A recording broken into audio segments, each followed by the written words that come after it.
Hello children, welcome to our class. Now the chapter 8, electromagnetic waves.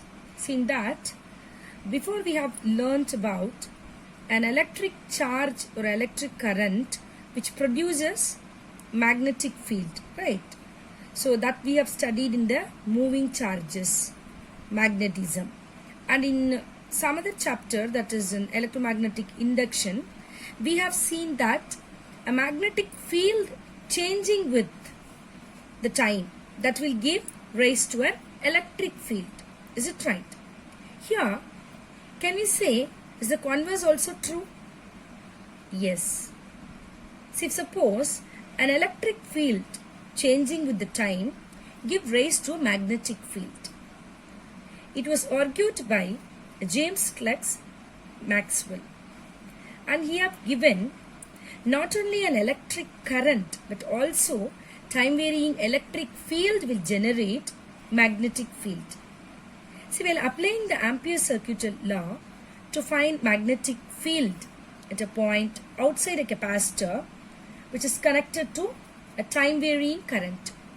See, Maxwell which has noticed that an inconsistency of Maxwell's Ampere circuit law, and also he suggested that some extends to the additional current that he called by the displacement current. How the conduction current and the displacement current, which is remove this inconsistency, this displacement current, how it remove this inconsistency we can see. And Maxwell, he formulated that a set of equations which involves electric as well as the magnetic field. This we have studied together with the Lorentz force formula. Is it right? See, they mathematically express that all the basic laws of the electromagnetism. Actually, the most important prediction to emerge from Maxwell's is the extension of electromagnetic waves. Right? See, Maxwell works the unified domain of electricity, magnetism as well as light. Hertz experimentally demonstrated the electromagnetic waves. Its technological use by Marconi, we know that, and leads to due to course of revolution in the communications system that we are witnessing today. Is it right? See, in chapter 4, that means the moving charges, we have studied about what? The electrical current which produces a magnetic field around it, we said. See, Maxwell showed that for the consistency, a changing electric field must also produce a magnetic field. So this effect is of great importance because it explains the extension of radio wave, gamma wave, visible light as well as all other forms of electromagnetic waves which is present in the electromagnetic spectrum which is there, right?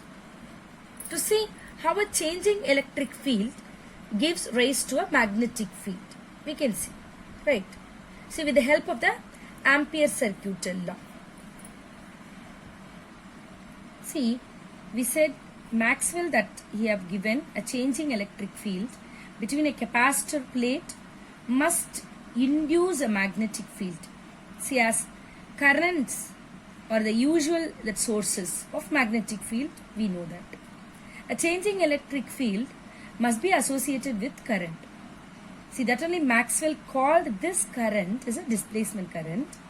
And if suppose the A is the area, we can take it in the capacitor plates, Q is the charge of the plates. So what it will be, the electric field, it will be in between that gap, between the plates gap. We can say E which is equal to, we know that, sigma by epsilon naught which is equal to Q by epsilon naught A. Or we can say that EA which is equal to Q by epsilon naught. This and all we know. So, or we can say that flux phi E which is equal to Q by epsilon naught. That means what? So, d phi E by dt, that is d by dt of phi which is equal to d by dt of phi, which is nothing but q by epsilon naught. Is it right? So we can write here 1 by epsilon naught, we can take it out. So dq by dt, right? Now the dq by dt, which is nothing but what? The rate of change of charge on the capacitor plate. This only we call it as a displacement current. So the displacement current, then we can say that id, which is equal to dq by dt, as per Maxwell's, which he taken.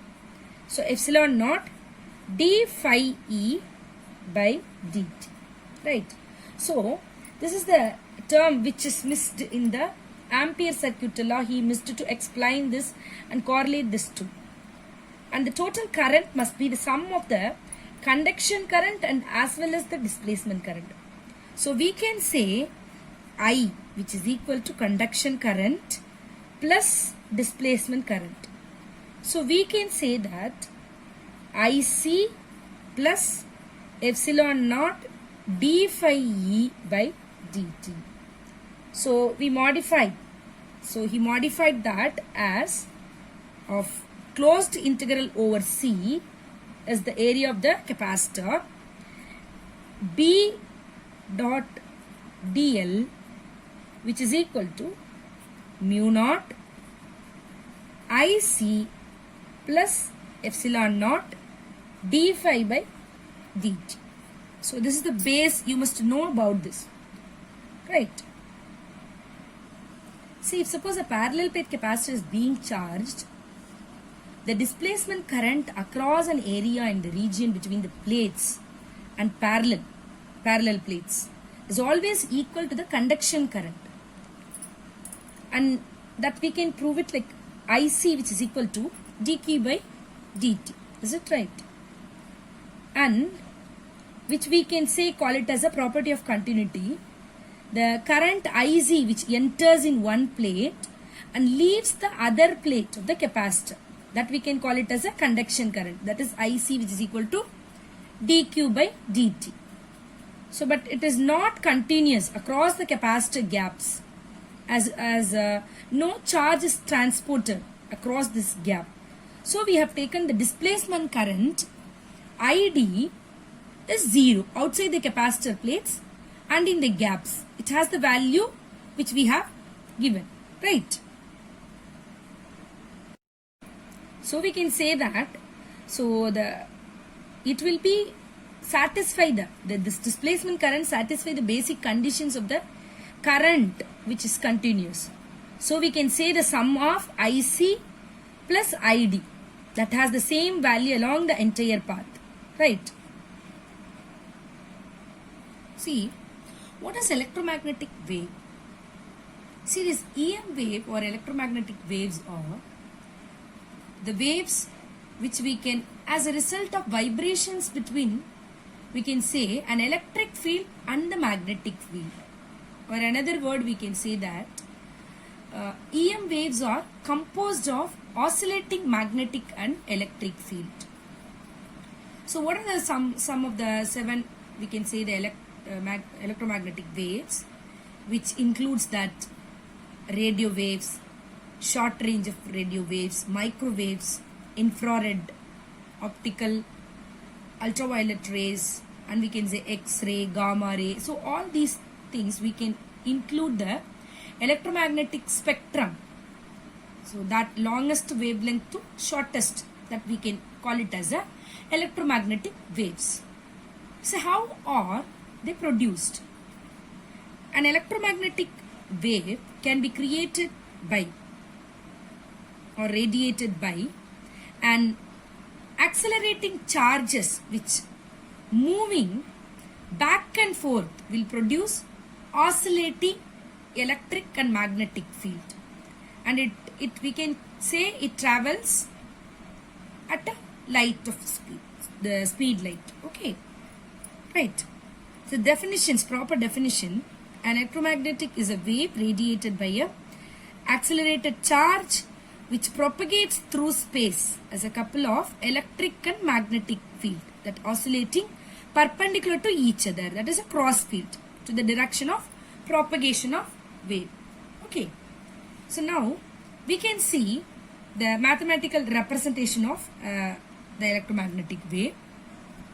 So the diagram shows that a plane electromagnetic wave of frequency mu and the wavelength lambda traveling along x-axis with the speed of c. See, the electric field E oscillates along y-axis, while the magnetic field, magnetic field which is on the y-axis B, and the electric field E which is along the z-axis. And we can see the electric field vector which can be represented by E. That is E which is equal to Ey j cap. So which we can say E naught sine kx minus omega t into j vector, right, which is equal to E naught sine, so kx minus omega t, so that 2 pi x by lambda minus Vt of j cap.